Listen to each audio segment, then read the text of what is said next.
Takže čaute.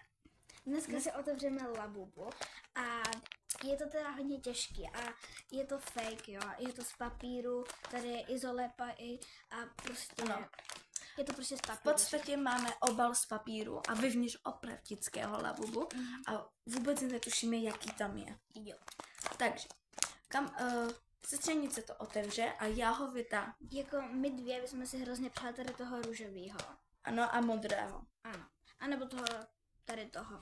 A chtěli bychom jakože smíchaný tady tyto dva. Ty jsme fakt hrozně moc chtěli. A nebo máme tady ještě obrázek.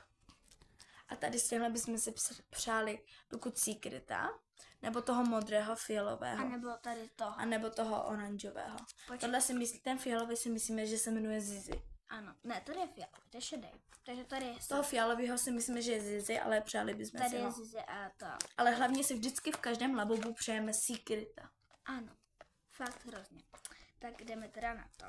Tady už nám to trošku vykukujeme, tam nebudeme koukat, aby to bylo dobře. My vůbec nevíme, který Labubák tam je, takže chtěli jsme se s vámi podělit už je toho o to překvapení. Ano, už je to stejně dlouho staré, už je to tak 3 měsíce staré, že už fakt nevíme, co v tom je. Tak jdeme teda. Tak my se otočíme a vy tam vidíte, který tam je. Je to docela hezký. Tak a teďka to otevřeme a budeme mít u toho zavřené oči. Myslím, že to je hezký. 3, 2, 1. To je hezký, koukejte na něj. Samozřejmě se mu točí hlava, což mi často připadá strašně nechutné. Ale jako tohodle neříkám, že my jsme se ho sice nepřáli, ale je mega hezký a strašně roztomilý a heboučký. Takže můžeme se ho v podstatě přidat i na kabelku nebo na jakýkoliv batoh. Dá se ho vlastně použít v podstatě i jako plišáka i jako prostě dekoraci nebo klíčenku. A dívejte, jak má třpitivý oči, to asi nevidíte, ale dole úplně. A je prostě v podstatě hezký. Sice je to Lafufu a ne Labubu, ale to nevadí.